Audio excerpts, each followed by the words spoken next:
Hello everyone. तो आज start करते हैं एपिसोड 2 से। एपिसोड 1 तो हमने बहुत अच्छे से समझ लिया था। अब एपिसोड 2 से मैं सारी चीज़ें प्रैक्टिकली बताऊंगा। तो एपिसोड 2 की तरफ बढ़ते हैं। बाइंग और सेलिंग क्या होता है, कि बाइंग और सेलिंग क्या है, प्रैक्टिकली देखेंगे कि कोई भी ऐप में हम कैसे खरीद सकते हैं किसी भी शेयर को और बेच सकते हैं। उसके अलग अलग ऑर्डर भी होते हैं, तो उसके बारे में भी हम जानेंगे। तो हम इसे प्रैक्टिकली देखते हैं कि हम इसको इस ऐप में कैसे करते हैं। तो सिंपल ऐप खोलोगे कोई भी, मोबाइल में थोड़ा अलग दिखेगा। ये मैंने कंप्यूटर में खोला है तो ऐसा। ये कोटक सिक्योरिटीज़ का ऐप है, कोटक नियो। तो इसमें अगर हम देखेंगे, मान लो पीएनबी, पंजाब नेशनल बैंक का स्टॉक है, ये मैंने वॉच लिस्ट में लगा रखा है। यहाँ से भी आप सर्च करोगे कुछ भी, टी सी एस कर टी सी एस सर्च करोगे, टी सी एस आ जाएगा। पीएनबी पे क्लिक करोगे, पीएनबी आ जाएगा। तो इसमें ओवरव्यू दिखेगा कि एक बाई की बटन और एक सेल की बटन दिखेगी। अगर आप यहाँ से डायरेक्ट भी करोगे तो भी ये हो जाएगा। यहाँ से डायरेक्ट सेल करना चाहोगे तो भी हो जाएगा, बाय करना चाहोगे तो भी हो जाएगा। यहाँ से इसका चार्ट डायरेक्ट खोलना चाहोगे तो ये चार्ट खुल जाएगा।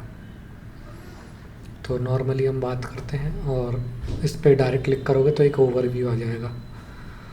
तो हम अगर बाई की बात करें तो अगर हम यहाँ से बाय पे बटन पे क्लिक करेंगे, बाई की बटन पे, तो यहाँ पे एक टैब खुलेगा। इसमें आपको बहुत सारी चीज़ें अलग अलग दिखेगी। एनएसई और बीएसई मैंने बताया था, दो स्टॉक एक्सचेंज यहाँ ऊपर दिए हैं। अब आप देखोगे इसमें प्राइस थोड़ा सा डिफरेंस आएगा, 0.1 का प्राइस डिफरेंस है हल्का सा। ये 49 ही है, ये देखोगे 53 51 पॉइंट में डिफरेंस आ रहा है ना एनएसई और बीएसई में। मैंने इससे पहले वाले एपिसोड में आपको एनएसई और बीएसई के बारे में बताया था और एक आर्बिट्राज के बारे में भी बताया था। तो ये थोड़ा बहुत प्राइस डिफरेंस का जो फ़र्क होता है, इससे एनएसई और बीएसई में चलता है। ये दो स्टॉक एक्सचेंज है, आपको जहाँ से ख़रीदना वहाँ से ख़रीद सकते हो। बाकी एनएसई में ज़्यादा वॉल्यूम रहता है, तो आपका आसानी से ख़रीद और बेचा जा सकता है, उसमें टाइम नहीं लगता। ये इंट्राडे और इन्वेस्ट ये अपन बाद में कवर करेंगे। नॉर्मली स्टॉक ख़रीदते कैसे हैं, यहाँ पे बाय पे क्लिक किया, अभी अपन के पास कुछ भी नहीं है। ऑर्डर पे देखोगे कुछ नहीं है, पोर्टफोलियो में देखो कुछ नहीं है। अब यहाँ बाइंग पे गए, बाय किया। पीएनबी का प्राइस चल रहा है 104 रुपये अभी फ़िलहाल में। 104 रुपये कुछ का चल रहा है। तो इसमें अगर आप एक क्वांटिटी ख़रीदोगे, मतलब एक शेयर ख़रीद रहे हो आप, एक क्वांटिटी मतलब एक शेयर, तो एक एक 104 रुपये का आएगा। तो आप इसमें अलग अलग ऑर्डर्स रहते हैं। आप नॉर्मली मार्केट ऑर्डर लगाओगे, मतलब जितना प्राइस चल रहा है उतने में ये ख़रीद लेंगे अपन। ये बाय किया, अब देखो ऑर्डर कंप्लीट हो गया। अब ऑर्डर्स में जाके देखोगे, क्लोज ऑर्डर कंप्लीटेड ग्रीन, मतलब एक शेयर ख़रीद लिया। पोर्टफोलियो में देखोगे कि मैंने 104.52 रुपये में ख़रीदा है और इसका प्राइस अभी कितना चल रहा है, 52, मतलब बराबर चल रहा है, 0.00 रुपये का। अब यही चीज़ आपको बेचना है। आपको पोर्टफोलियो में जाके दिखेगा सब कुछ कि आपने क्या ख़रीदा हुआ है, क्या बेचा हुआ है। ऑर्डर्स में दिख जाएगा आपने एक बाय का ऑर्डर लगाया है। पोर्टफोलियो में जाओगे तो यहाँ पे दिख जाएगा। तो आप इसको आप ख़रीदना बेचना चाहते हो, मतलब एग्ज़िट करना चाहते हो, तो यहाँ सेल पे जाओगे। नॉर्मली मार्केट पे करो, मतलब जितने में चल रहा है उतने में बेचा, ये हो गया सेल।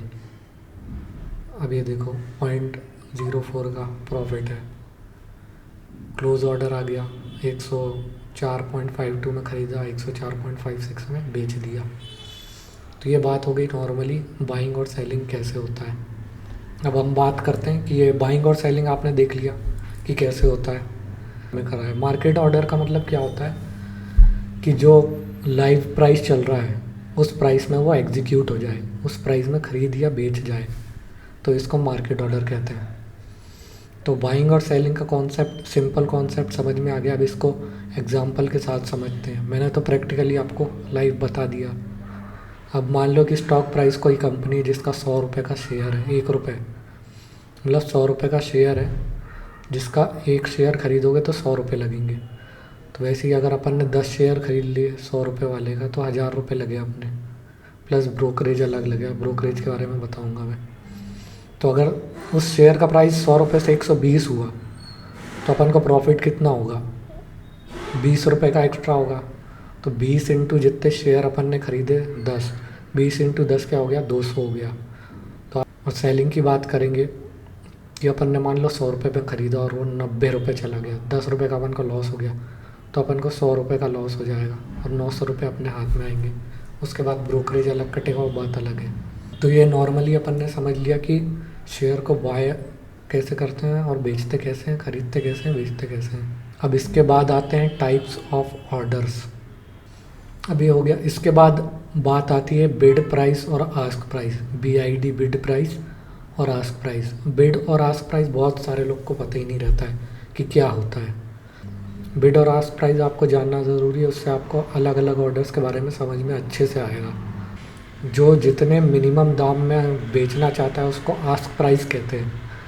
मतलब कि आप समझ लो कि कोई दुकानदार है, आप मोबाइल ख़रीदने जा रहे हो, तो आपको सामने वाले ने प्राइस लगाया है कि चलो 10,500 प्राइस है इसका, और आप बोल रहे हो कि नहीं मैं 10,200 में ख़रीदूँगा। तो आस्क प्राइस क्या हुआ, 10,500, जो सेलर सबसे मिनिमम प्राइस में देना चाहता है। कि बिड का मतलब ये होता है बायर्स जो होते हैं, बायर्स जो प्राइस मैक्सिमम देने को तैयार है किसी स्टॉक्स को ख़रीदने के लिए। आस्क प्राइस ये होता है कि जो सेलर्स हैं वो मिनिमम प्राइस तैयार हैं किसी भी स्टॉक को तुम्हें देना है, उनको बेचना है तो। और बिड प्राइस का मतलब ये होता है कि बायर्स जो मैक्सिमम प्राइस किसी चीज़ को ख़रीदने के लिए देने के लिए तैयार हैं। अब इसको प्रैक्टिकली मैं बताता हूँ। तो ये हो गया कोटक नियो। तो अगर आप देखोगे PNB वैसे नॉर्मली क्लिक करोगे तो ये इसका ओवरव्यू आएगा। अब इसमें नीचे देखोगे तो मार्केट डेप्थ है। इसमें ये जो प्राइस चल रहे हैं 104.71, 104.75, तो इसमें लिखा हुआ है सेलर्स और बायर्स। तो ये आस्क प्राइस चल रहा है और ये बिड प्राइस चल रहा है। तो ये इतने में मिनिमम में देने के लिए तैयार है और ये इतने मैक्सिमम में लेने के लिए तैयार है। कोई भी स्टॉक आप ख़रीदते हो ना तो वो पहले यहाँ पे आके लगता है। ये देखो क्वांटिटी कितनी है, 3,600। इसमें से भी आपकी कोई 1-2 क्वांटिटी होगी जो ये ऑर्डर डायरेक्टली एग्जीक्यूट होते जा रहे हैं। दोनों प्राइस यहाँ आते हैं, एक सेलर का प्राइस आता है, एक बायर का प्राइस आता है। जो लोग लिमिट डाल के रखते हैं ना, एक लिमिट ऑर्डर होता है। लिमिट ऑर्डर मैं आपको बताऊँगा। तो बिड और आस्क मैं बता रहा हूँ। ये दूसरा प्लेटफॉर्म हो गया, ये ट्रेड जीनी का प्लेटफॉर्म हो गया। अदानी इंटरप्राइज खोल रखा मैंने। ओवरव्यू में मार्केट डेप्थ में आपको दिखाएगा, ये बिड लिखा हुआ है इसमें। कोटक में तो चलो बिड और आस्क लिखा नहीं है यहाँ पे, पर इसमें देखो यहाँ पे लिखा हुआ बिड और आस्क। ये देखो बिड प्राइस चल रहा है और आस्क प्राइस चल रहा है। तो आपको समझ में आ गया कि मार्केट वर्क कैसे करता है और चीज़ें सेल और बाय कैसे होती है। बिड और आस्क प्राइस पहले यहाँ पे लगता है। किसी भी ट्रेडर है या कोई भी बड़ा प्लेटफॉर्म है, वो एक लिमिट ऑर्डर लगाता है 104.80 में ही मेरे को बेचना है, तो यहाँ आके पहले लगेगा। और बायर्स जो रहता है, जो लिमिट ऑर्डर लगाता है कि नहीं मैं मिनिमम इतना दूंगा, तो उसका प्राइस यहाँ पे आता है। उसके बाद जैसे मैच होते हैं ऑर्डर तुरंत एग्जीक्यूट हो जाता है। ये सिंपल सा कॉन्सेप्ट होता है कि ऐसे वर्क करता है। तो ये लिमिट ऑर्डर में ज़्यादा अच्छे से क्लियर करूँगा मैं आपको। अब मेन बात आती है टाइप्स ऑफ ऑर्डर की। अलग अलग टाइप के ऑर्डर होते हैं। मार्केट ऑर्डर जो मैंने आपको पहले बाय और सेल करके बताया था, वो मार्केट ऑर्डर बताया था। मार्केट ऑर्डर का मतलब क्या होता है कि कोई भी ऑर्डर जो रहता है वो इमीडिएटली बेस्ट अवेलेबल प्राइस में एग्जीक्यूट हो जाता है। और इसका पर्पस क्या होता है, मार्केट ऑर्डर का पर्पस क्या होता है कि आप चाहते हो कि ये तुरंत के तुरंत एग्जीक्यूट हो जाए करंट मार्केट में, तुरंत मैं बेच दूँ इसको या तुरंत ख़रीद लूँ। मैं रुकना नहीं चाहता, मैं तुरंत ऑर्डर मारना चाहता हूँ, मेरा तुरंत ऑर्डर एग्जीक्यूट हो। तो उसके लिए अपन मार्केट ऑर्डर का यूज़ करते हैं। जैसे कि मैंने पहले यूज़ किया था बाय करने के लिए PNB को, और सेल करने के लिए मार्केट ऑर्डर यूज़ किया था कि तुरंत ख़रीद जाए और खुद बिक जाए। अब आता है लिमिट ऑर्डर। तो लिमिट ऑर्डर क्या होता है कि कोई भी स्टॉक हुआ, अब ये सारे जो ऑर्डर लगे हुए हैं बिड और आस्क में, ये सारे लिमिट ऑर्डर ही होते हैं। जैसे PNB का वापस से देखते हैं, बाय पे किया अपन ने, ये डिफ़ॉल्ट पे लिमिट में सेट। तो ये हुआ कि एक क्वांटिटी है। लिमिट ऑर्डर का मतलब ये होता है कि जो प्राइस चल रहा है ऑलरेडी 104.56, मैं इससे सस्ते में ख़रीदना चाहता हूँ। मैं चाहता हूँ जैसे कि मैं मिनिमम प्राइस देना चाहता हूँ मैं 104.40, जितना भी आपको रखना हो 104.40 ही, तो इसको आप नॉर्मली बाय करोगे तो ये आपका ऑर्डर में जाएगा और पेंडिंग में चला जाएगा, ओपन ऑर्डर में कि ऑर्डर डला हुआ है। अब जब तक प्राइस 104.40 नहीं आएगा तब तक ये ऑर्डर एग्जीक्यूट होगा ही नहीं, जाएगा ही नहीं ऑर्डर, तो आपको कुछ नहीं होगा, प्रॉफिट लॉस कुछ भी नहीं आएगा। जैसे ही एग्जीक्यूट होगा ऑर्डर क्लोज्ड में आ जाएगा और उसके बाद आपके पोर्टफोलियो में दिखने लग जाएगा। अब हम वेट करते हैं इसका एग्जीक्यूट होने का, अभी तो एग्जीक्यूट हुआ नहीं है। अब आप देख रहे हो जैसे इसका प्राइस 104.53 समथिंग चल रहा है और 104.40 में लगाया हुआ है। अब मैंने बहुत देर वेट किया, यह ऑर्डर ही नहीं आ रहा, तो मैं सोचूंगा यार इसको मैं थोड़ा मॉडिफाई कर दूँ, इसको और बढ़ा देता हूँ जिससे जल्दी आ जाए। तो आप यहाँ पे मॉडिफाई में भी जाएंगे तो ये आपका ऑर्डर बढ़ जाएगा। इसको मैंने 50 कर दिया मॉडिफाई करके, अब ये 50 होगा, 104.50 होगा तो ये एग्जीक्यूट हो जाएगा। तो ये लिमिट ऑर्डर देखो ऐसे ही होता है, मैंने बिड और आस्क प्राइस समझाया था ना, ये लगा हुआ है मेरा लिमिट ऑर्डर। अब 104.50 पे जैसे ही सेलर तैयार होगा उतने मिनिमम में तो मेरा ऑर्डर एग्जीक्यूट हो जाएगा।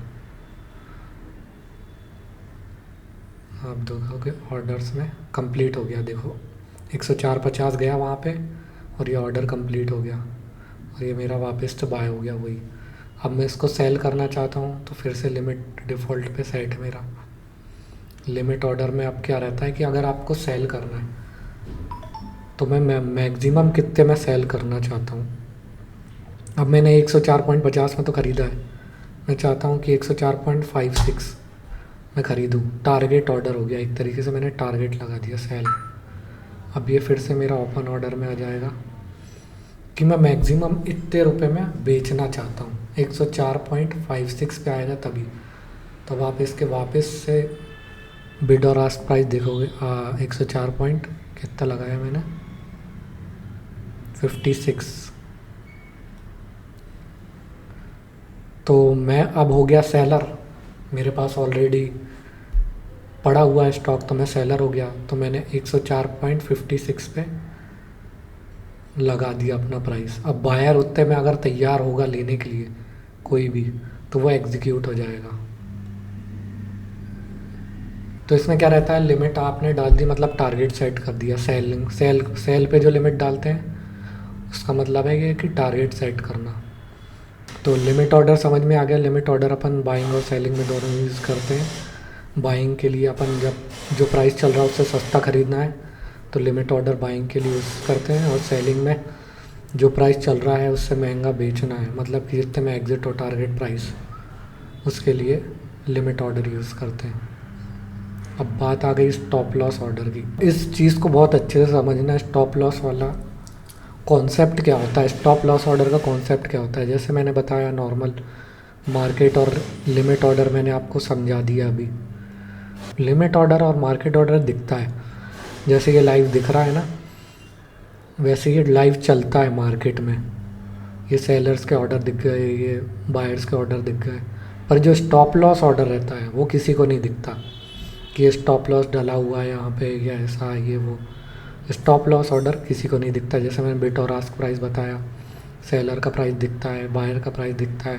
अपन जो ऑर्डर लिमिट ऑर्डर और मार्केट ऑर्डर लगाते हैं वो यहाँ से। स्टॉप लॉस ऑर्डर तभी एग्जीक्यूट होता है जब मार्केट उसके पास पहुँचता है, उस प्राइस के पास पहुँचता है, तब जाके स्टॉप लॉस ऑर्डर एग्जीक्यूट होता है। अब मैं आपको बताता हूँ, जैसे ये ऑर्डर मैंने डाल रखा था, ये मेरे पास पोजीशन है पहले से लाइव चल रही है, पीएनबी का एक शेयर है।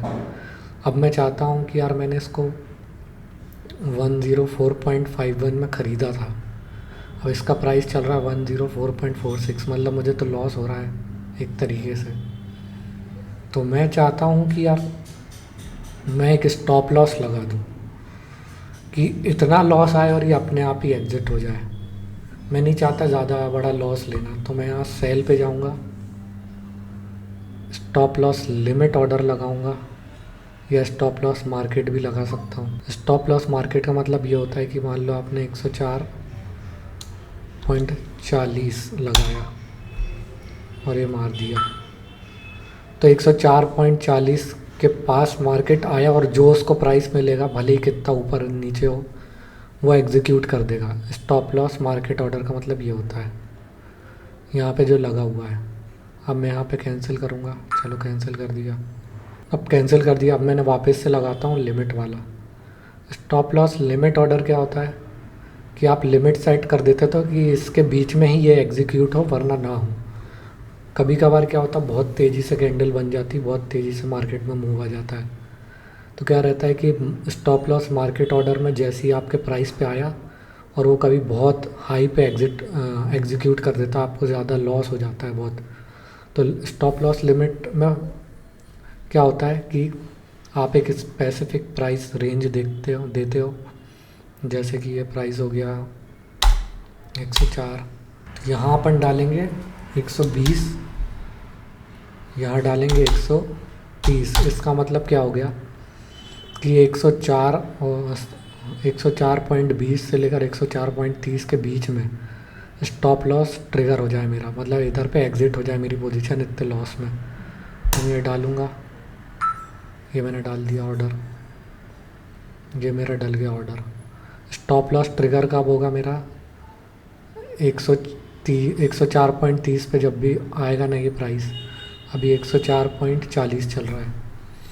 अब मैं चाहता हूँ कि यार 104.30 आए, उसके बाद मैं नहीं चाहता लॉस लेना, तो मेरा स्टॉप लॉस मैं पहले से लगा दूंगा कि इतना ही लॉस मैं लूँगा, इतना ही लॉस लेके मैं बाहर हो जाऊँ। इससे क्या होता है कि आप बहुत बड़े लॉस से बच जाते हो और ये डिसिप्लिन होता है एक तरीके से। स्टॉप लॉस लगाना बहुत ज़रूरी है कि आपको इतना लॉस लेना है और इसके बाद मैं बाहर हो जाऊँ। मार्केट से लड़ना नहीं है। अगर आपने कोई चीज़ ली है, अगर उसमें आपको लॉस मिल रहा है तो आप लॉस लेके रिस्पेक्टफुली बाहर हो जाओ, नेक्स्ट टाइम प्रॉफिट लेके बाहर हो जाओ, ऐसा। तो ये चीज़ मैंने समझा दी। स्टॉप लॉस मेरा पहले से सेट है, तो आपको क्लियर हो गया स्टॉप लॉस के बारे में। अब मैं यहाँ को कैंसिल कर देता हूँ। अब इसको मार्केट में एग्ज़िट कर देते हैं, जो भी प्राइस है ये लो, zero, no profit no loss. तो ये चीज़ क्लियर हो गई आपको बहुत अच्छे से कि लिमिट ऑर्डर क्या होता है, मार्केट ऑर्डर क्या होता है, बिड प्राइस क्या होता है, आस्क प्राइस क्या होता है, स्टॉप लॉस क्या होता है, ये आपको क्लियर हो गया। Stop loss order, stop limit order. Stop loss अपन किसके लिए यूज़ करते हैं कि अपना लॉस लिमिट हो। अब स्टॉप लिमिट ऑर्डर के बारे में एक बताता हूँ, ये बहुत अच्छी चीज़ है और इसके बारे में बहुत अच्छी स्ट्रेटेजी भी है। आपको मैंने स्टॉप लॉस ऑर्डर बता दिया, अब एक स्टॉप लिमिट ऑर्डर बताता हूँ। अब मान लो पीएनबी का ये प्राइस है। अब मैंने बताया लिमिट ऑर्डर की आपको सस्ता ख़रीदना है, जो प्राइस चल रहा है उससे सस्ता ख़रीदना है तो आप लिमिट ऑर्डर लगाओगे। अगर आप चाहते हो कि मैं इससे महंगा ख़रीदूँ 105, जितना प्राइस चल रहा है उससे महंगा ख़रीदूँ, और अगर आप लिमिट ऑर्डर लगाओगे तो वो मार्केट में एग्जीक्यूट हो जाएगा। और मार्केट ऑर्डर का मतलब जो प्राइस चल रहा है उसमें ख़रीद ले। और एक ये होता है स्टॉप लिमिट ऑर्डर। क्या होता है, एक stop limit market order, stop limit limit order. तो ये आपको बहुत अच्छे से एक्सप्लेन करता हूँ। जैसे मैंने आपको स्टॉप लॉस लगाना बताया सेल पे लगता है, वैसे ही आप कोई बाइंग पे भी एसएल स्टॉप लिमिट ऑर्डर लगा सकते हो। Limit order, market order, stop limit order. अब क्या होता है कभी कभार मैं एग्जांपल देता हूँ, जैसे 104.38 चल रहा है इसका प्राइस, मैं चाहता हूँ कि 105 पहुँचे तभी मैं इसको ख़रीदूँ। क्यों, इसका टॉप लिमिट लिमिट ऑर्डर का के लिए यूज़ करते हैं कि आप किसी भी चीज़ को महंगे में ख़रीदना चाहते हो। जैसे ये मैं इसको 105 में ख़रीदना चाहता हूँ, तो मैंने लिमिट ऑर्डर बताया था पहले, इसका प्राइस डालो 105.50, इसका प्राइस डालो 105.40। टॉप लिमिट लिमिट ऑर्डर में इसके बीच में ये ट्रिगर होगा जब प्राइस 100। वैसे तो 1 रुपये का प्राइस डिफरेंस रखना चाहिए निफ्टी, अगर बैंक निफ्टी में करोगे तो 1 रुपये का प्राइस डिफरेंस, तो इन दोनों के बीच में जो इसको मिलेगा, जैसे मार्केट 105 में आएगा तभी ये एग्जीक्यूट करेगा मैक्सिमम प्राइस पे। मतलब जब आपको किसी चीज़ को महंगे में ख़रीदना है, अब आप बोलोगे कि यार महंगे में क्यों ही ख़रीदेगा कोई, तो इसका मैं बहुत अच्छे से एक्सप्लेन करूँगा, बहुत अच्छी चीज़ है ये।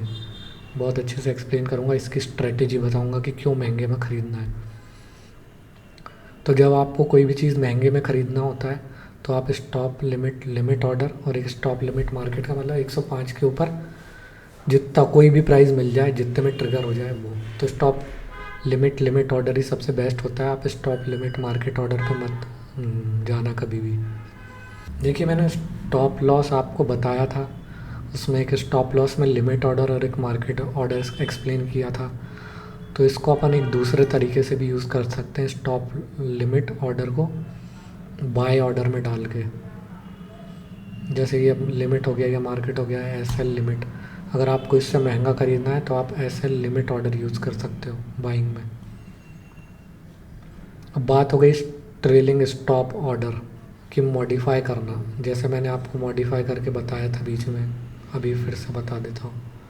ये हमने बाई किया, मार्केट में ख़रीद लिया पीएनबी, अब इसकी प्राइस लाइव चल रही है, ठीक है। अब मैं चाहता हूँ अपना स्टॉप लॉस ट्रेल करना। पहले मैंने स्टॉप लॉस लगाया कि मैं चाहता हूँ यार मेरा स्टॉप लॉस 20 और यहाँ 10, मतलब इतना 104.20 से लेकर 104.10 के बीच में मार्केट आए और मेरा एग्ज़िट हो जाए पोजीशन, जितना भी लॉस होगा मुझे।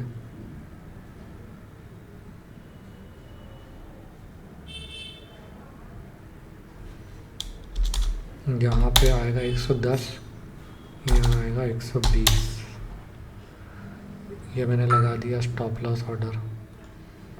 अब ऑर्डर देखो आप, इसमें लगा हुआ 104.20 से लेकर 104.10 तक ऑर्डर लगा हुआ है।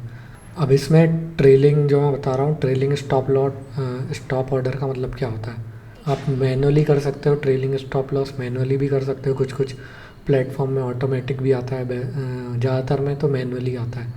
अब 104.20 से लेकर 110 पे चला आया, अब प्राइस आपका ऊपर चला गया मान लो, अच्छा हाई प्राइस चला गया, अभी 104.35 पे चल रहा है। आप सोचते हो कि यार मेरा कम से कम जितना प्रॉफिट चल रहा है उतना कवर हो जाए एटलीस्ट, तो मैं क्या करूँगा, इसको मॉडिफाई करूँगा। ट्रेल करना हो गया, मतलब मैं इसको ट्रेल कर रहा हूँ, ऊपर ट्रेल कर रहा हूँ।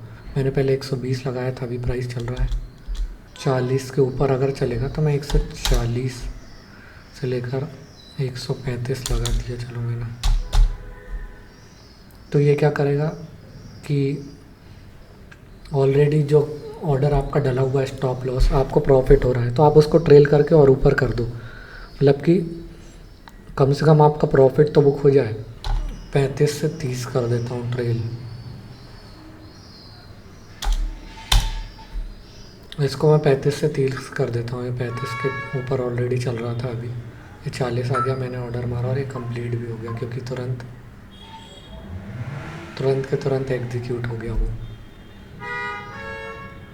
तो इससे क्या होता है कि अपन ट्रेलिंग स्टॉप लॉस से क्या होता है कि अपन को, ट्रेलिंग का मतलब क्या होता है, सिंपल सा, जैसे आपने स्टॉप लॉस लगाया वो ट्रिगर नहीं हुआ, आपको प्रॉफिट अच्छा खासा हो रहा है, तो आपका जो पहले स्टॉप लॉस जहाँ लगा था नीचे, आप उसको बढ़ा के और ऊपर कर दो, जिससे मेरा कुछ प्रॉफिट, तो थोड़ा प्रॉफिट लेके तो निकले। तो ट्रेलिंग स्टॉप लॉस का मतलब यही होता है कि जो ऑलरेडी स्टॉप लॉस डाला है और आपको प्रॉफिट आ रहा है तो उसको आप और बढ़ा के आगे कर दो। जैसे 105 रुपये में आपने स्टॉप लॉस डाला है और अभी प्राइस हो गया 110 रुपये, तो आप 107 पे उसको मॉडिफाई कर दो, जिससे 107 में एग्जिट हो जाए वो, तो कम से कम मेरा लॉस तो नहीं होगा। मैंने 106 पे ख़रीदा है और मेरा 107 पे एग्ज़िट हो जाएगा फिर, तो एटलीस्ट मेरा थोड़ा तो प्रॉफिट आएगा ही। तो ट्रेलिंग स्टॉप लॉस उसके लिए होता है। अब जीटीसी क्या होता है, ये होता है स्टॉक के लिए। मान लो एक कोई स्टॉक है, आपको ख़रीदना है। अब जीटीटी और जीटीसी क्या होता है, जीटीटी और जीटीसी का मतलब ये होता है कि देखो, आप लिमिट और मार्केट ऑर्डर जब भी यूज़ करते हो वो एक ही दिन तक वैलिड रहता है, कि आपने 9 बजे लगाया और उसका प्राइस नहीं आया तो 3:30 बजे ऑटोमेटिक कैंसिल हो जाएगा। अब आप चाहते हो यार कोई प्राइस खूब हाई चल रहा है, आपको चाहते हो कि यार 150 पे चल रहा है, मैं 140 पे ख़रीदना चाहता हूँ। अब वो 150 से 45 आया, फिर 150 हो गया। अब हर दिन आपको ऑर्डर लगाना ना पड़े लिमिट का, कि 140 आपने हर दिन लगा दिया और फिर वो 3 बजे के बाद कैंसिल हो जाता है, 3:30 बजे। तो अगर आप नहीं चाहते कि मैं रोज़ रोज़ ऑर्डर लगाऊँ, तो एक जीटीटी ऑर्डर और जीटीसी ऑर्डर होता है, जिसमें आप का ये जो ऑर्डर रहता है वो 1 साल तक वैलिड रहता है। तो जीटीटी जीटीसी ऑर्डर 1 साल तक वैलिड रहता है। मान लो आपने 140 पे लिमिट लगा दी, किसी स्टॉक को ख़रीदना है, तो वो 1 साल तक लगी रहेगी, जब तक वो प्राइस नहीं आएगा, जब तक वो लगा ही रहेगा। जैसे ही वो प्राइस आया वो ख़रीद लेगा उतने में। तो जीटीटी जीटीसी ऑर्डर कोटक में, तो अगर मैं देखूं कोटक में, तो मुझे ऑप्शन दिख नहीं रहा है जीटीसी जीटीटी का। बाकी अगर आप ट्रेड जिनी में देखोगे, तो ये देखो एक्सिस बैंक है, इसको मैं बाय करूँगा, तो इसके ऊपर एक क्रिएट जीटीटी ऑर्डर आया। क्रिएट जीटीटी ऑर्डर, इसमें क्या होगा, आपका ट्रिगर्ड प्राइस, क्वांटिटी और मेन प्राइस 1020 से लेकर 1025, तो ये ऑर्डर लग गया जीटीटी। तो क्या होगा कि जब प्राइस आएगा 1020 से लेकर 1025 के बीच में, तो ये एग्जीक्यूट हो जाएगा। अभी 1 साल तक पड़ा रहेगा मेरे उसमें डीमेट अकाउंट में। जब प्राइस आएगा तभी ये एग्जीक्यूट हो जाएगा। तो जीटीटी ऑर्डर क्या होता है, सस्ते में ख़रीदना, और काफ़ी आप हर दिन नहीं लगाना चाहते। मार्केट और लिमिट ऑर्डर में क्या होता है, सुबह आपने लगाया कभी भी 3:30 बजे कैंसिल हो जाता है अगर वो नहीं आया तो। और जीटीटी ऑर्डर में 1 साल तक लगा ही रहता है वो। होपफुली आपको टाइप्स ऑफ ऑर्डर समझ में आ गया होंगे। एक बार मैं रिवाइज़ कर देता हूँ अच्छे से। मार्केट ऑर्डर, लिमिट ऑर्डर और ये सारे। मार्केट ऑर्डर क्या होता है, जो प्राइस लाइव चल रहा है मार्केट में, कोई भी स्टॉक आप उसी प्राइस में ख़रीदना चाहते हो तो आप मार्केट ऑर्डर लगाते हो। अब उसके बाद लिमिट ऑर्डर क्या होता है, अगर लिमिट ऑर्डर कोई भी प्राइस चल रहा है उससे सस्ते में आप ख़रीदना चाहते हो तो उसके लिए लिमिट ऑर्डर यूज़ करेंगे। और उसके बाद हो गया स्टॉप लॉस। स्टॉप लॉस, अगर आप चाहते हो कि मेरा इससे ज़्यादा लॉस ना हो, कोई भी चीज़ आपने ऑलरेडी ख़रीद ली और वो उसमें आप स्टॉप लॉस लिमिट सेट कर सकते हो कि आप इतना ही लॉस लेना चाहते हो, उसके बाद आपका ऑटोमेटिकली एग्जिट हो जाएगा। उसके बाद आता है स्टॉप लिमिट ऑर्डर। तो स्टॉप लिमिट ऑर्डर मैंने बता दिया। स्टॉप लॉस में भी एक लिमिट और मार्केट ऑर्डर होता है, तो लिमिट ऑर्डर ही डालना चाहिए कि उसी 2 प्राइस के बीच में ही वो ट्रिगर हो जाए, 2 प्राइस रेंज के बीच में ट्रिगर हो। और स्टॉप लॉस लिमिट एक मैंने बाइंग वाला भी बता दिया कि आप कोई प्राइस चल रहा है उससे महंगे में ख़रीदना चाहते हो तो स्टॉप लिमिट ऑर्डर आप उसके लिए भी यूज़ कर सकते हो। और इसकी भी एक आगे स्ट्रैटेजी है कि आप महंगों में क्यों ख़रीदोगे, ये मैं आगे एक्सप्लेन करूँगा। उसके बाद हो गया ट्रेलिंग स्टॉप लॉस, कि आप कोई भी स्टॉप लॉस डाला है आपने, आपको प्रॉफिट अच्छा खासा चल रहा है, आप चाहते हो कि मेरा ये प्रॉफिट सेव हो जाए, तो आप स्टॉप लॉस को मॉडिफाई करके उसका प्राइस और ऊपर बढ़ा दोगे, जिससे कि अगर मेरा जो प्रॉफिट चल रहा है अगर मार्केट रिवर्स भी आता है तो एटलीस्ट मेरा कुछ प्रॉफिट तो बुक हो जाए। तो इसके लिए ट्रेलिंग स्टॉप ऑर्डर की यूज़ करते हैं अपन। उसके बाद जीटीसी और जीटीटी सेम होता है, ये ट्रिगर्ड वाला होता है, वही लिमिट वाला, ये मार्केट में हो जाएगा ट्रिगर। तो कोई भी स्टॉक है 150 पे चल रहा है, आप उसको 140 में ख़रीदना चाहते हो और आप रोज़ रोज़ ऑर्डर नहीं लगाना चाहते, बाकी सारे ऑर्डर सिर्फ एक ही दिन वैलिड होते हैं 3:30 बजे, कोई ऑर्डर नहीं आया तो वो कैंसिल हो जाता है। जीटीटी ऑर्डर 1 साल तक वैलिड रहता है। आप 1 साल तक लगा के रखोगे कोई प्राइस स्टॉक का कि मेरे को इतने में ही ख़रीदना है, इतने सस्ते में, तो अगर वो 1 साल में उस प्राइस पे आया तो वो ऑटोमेटिकली बाय हो जाएगा। तो ये जीटीटी जीटीसी ऑर्डर होता है। अब बात आती है इंट्राडे और डिलीवरी, इंट्राडे ट्रेडिंग और डिलीवरी ट्रेडिंग। डिलीवरी और इंट्राडे का मतलब ये होता है, नॉर्मली डिलीवरी का मतलब ये होता है कि अगर आपने कोई भी स्टॉक आज ख़रीदा तो आप उसको कल परसों कभी भी बेचना है तब बेच सकते हो। और इंट्राडे का मतलब क्या होता है कि कोई भी स्टॉक आपने आज ख़रीदा और आज ही आप उसको बेचना चाहते हो, उसका मतलब होता है इंट्राडे, मतलब सिंगल डे में उसको ट्रेड करना चाहते हो। तो इंट्राडे में क्या होगा, अगर आपने कोई ऑर्डर लगाया, आपने ख़रीद लिया कोई ऑर्डर इंट्राडे में, तो क्या होगा 3:30 बजे अगर आप उसको एग्ज़िट करना भूल गए तो वो ऑटोमेटिकली एग्ज़िट हो जाएगा ब्रोकर के थ्रू इंट्राडे में। और डिलीवरी में क्या होगा, अगर आपने कोई भी चीज़ डिलीवरी में ख़रीदी, तो अगर आपने आज ख़रीदी और आपने उसको एग्ज़िट करना भूल गए तो आपका लगा रहेगा, अगले दिन भी आपको शो होगा। तो ये चीज़ ऑप्शंस में भी अलग अलग होती है। ऑप्शंस में जब मैं बताऊंगा इंट्राडे और डिलीवरी, तो एक्सपायरी के हिसाब से होता है वो, उसके बारे में मैं अलग से बताऊंगा। तो अब इंट्राडे और डिलीवरी आपको समझ में आ गया होगा, और आप प्रैक्टिकली देखोगे। जैसे PNB है, फिर से बताता हूँ मैं। ये बाय करोगे तो इसमें एक इन्वेस्ट और एक इंट्राडे आता है। इन्वेस्ट का मतलब वही है डिलीवरी, और इंट्राडे का मतलब इंट्राडे होता है। तो आप कभी भी लगाना चाहोगे ऑर्डर तो यहाँ ऊपर देख के लगा सकते हो। दूसरे प्लेटफॉर्म में देखोगे आप, ये बाय करा, यहाँ पे डिलीवरी लिखा हुआ है, MIS का मतलब इंट्राडे। ज़ीरोधा में MIS लिखा होता है, उसका मतलब इंट्राडे होता है। डिलीवरी का मतलब डिलीवरी। तो ये चीज़ हो गई एक्सप्लेन कि इंट्राडे और डिलीवरी क्या होता है। अब इसके बीच में हम एक बार कंपैरिजन समझ लेते हैं कि इंट्राडे और डिलीवरी में कंपैरिजन क्या है। तो डेफिनेशन तो मैंने आपको बताई दी कि सिंगल डे में, सेम डे में आप ख़रीदना बेचना चाहते हो तो इंट्राडे चूज़ करो। अगर कोई आप होल्ड करना चाहते हो एक दिन से ज़्यादा, वीकली मंथली, तो आप इसको चूज़ करो डिलीवरी को। ऑब्जेक्टिव क्या होता है इनका? अब इंट्राडे का ऑब्जेक्टिव क्या होता है? To profit from short term price movement within a day. कोई शॉर्ट टर्म अगर आप ट्रेड लेना चाहते हो, खासकर इंट्राडे लोग ऑप्शंस में यूज़ करते हैं, तो इसका ऑब्जेक्टिव शॉर्ट टर्म के लिए होता है इंट्राडे का।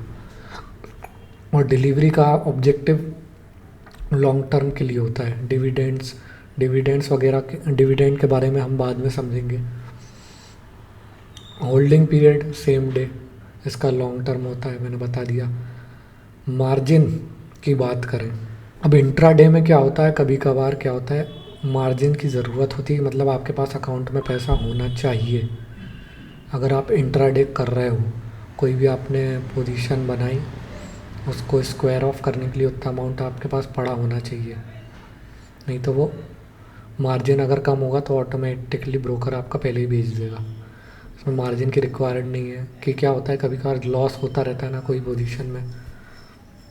जैसे सेलिंग की बात करें, अब बाइंग और सेलिंग के बारे में अलग से बताऊंगा। तो इसमें मार्जिन और लीवरेज, इसमें मार्जिन की ज़रूरत नहीं होती, तो इसके बारे में मैं अलग से बताऊंगा मार्जिन लीवरेज क्या होता है, और बाइंग और सेलिंग में ज़्यादा काम आता है। रिस्क, इंट्राडे में हाई रिस्क होती है। ऐसा आपको पता नहीं रहता एक दिन में कितना मार्केट ऊपर नीचे हो जाए, और इसमें थोड़ा कम रिस्क रहता है डिलीवरी में कि क्या पता आज मार्केट बहुत ऊपर नीचे जाए और कल वापस आके उसी प्राइस में आ जाए। तो हाई रिस्क इंट्राडे में होती है, कम रिस्क डिलीवरी में होती है। प्रॉफिट पोटेंशियल भी इस हिसाब से ही होता है कि अगर रिस्क हाई है तो ऑब्वियसली आपको प्रॉफिट भी हाई मिलेगा, और इसमें लोअर प्रॉफिट मिलेगा डिलीवरी में। और लिक्विडिटी की बात करें तो इंट्राडे में ज़्यादा लिक्विडिटी होती है। मतलब ज़्यादा से ज़्यादा स्टॉक्स, ज़्यादातर लोग ऑप्शंस में ट्रेडिंग करते हैं एक दिन में ही। एक दिन में 1 घंटे का ट्रेड लेते हैं और कैंसिल कर देते हैं। मतलब कि एक घंटे 10 मिनट का ट्रेड रहता है उनका, इसलिए इंट्राडे में ज़्यादा वॉल्यूम होता है एज़ कम्पेयर टू डिलीवरी में। टैक्सेशंस की बात करें तो ऑब्वियसली शॉर्ट टर्म में ज़्यादा टैक्स लगता है और लॉन्ग टर्म में कम टैक्स लगता है। और ब्रोकरेज फ़ी की बात करें तो ब्रोकरेज फ़ी भी पर ऑर्डर लगती है इंट्राडे में। इंट्राडे में ज़्यादा ऑर्डर डालते हैं, तो इसमें हाइयर रहती है और इसमें लोअर रहती है ब्रोकरेज फ़ी। और आइडियल फॉर एक्टिव ट्रेडर जो रोज़ ट्रेड करना चाहते हैं वो इंट्राडे के लिए, उनके लिए बेस्ट होता है इंट्राडे में ट्रेड करना, जिनका रोज़ का काम होता है। फुल टाइम ट्रेडर जो होते हैं वो। तो टू में यही था कि बाइंग सेलिंग क्या होते हैं, सारे ऑर्डर्स क्या होते हैं, market order, limit order, stop loss, stop limit, trailing, GTT, ये सारी चीज़ें। और इंट्राडे क्या होता है, डिलीवरी क्या होता है, सारी चीज़ें प्रैक्टिकल के साथ मैंने एक्सप्लेन कर दी है। तो एपिसोड 2 में हमारा पूरा ऑर्डर्स कंप्लीट हो गए, ख़रीदना बेचने कैसे होता है स्टॉक को, वो कंप्लीट हो गया। इंट्राडे और डिलीवरी क्या होता है वो कंप्लीट हो गया। अब आने वाले एपिसोड 3 में हम बात करेंगे कि बाइंग और सेलिंग क्या होता है। सुना होगा बहुत ज़्यादा कि यह सेलर ज़्यादा प्रॉफिटेबल है। आप ऑप्शन चेन देखते हो कि यहाँ पे सेलर्स बैठे हुए हैं। ऑप्शन चेन अगर आपने कभी पढ़ा होगा, कोई लोग बोलते हैं कि यहाँ पे किसी की पोजीशन बनी हुई है। सेलर जो होते हैं तो उनके बारे में बात करेंगे कि बाइंग और सेलिंग क्या होता है। अपन जो करते हैं वो बाइंग ही होती है। और एक होती है शॉर्ट सेलिंग, जिसको सेलिंग कहते हैं, शॉर्ट सेलिंग, जिसमें बहुत सारा पैसा लगता है और सबसे ज़्यादा पैसा यही लोग कमाते हैं मार्केट में। तो हम एपिसोड 3 में बाइंग और सेलिंग की बात करेंगे। तो मिलते हैं अगले एपिसोड में।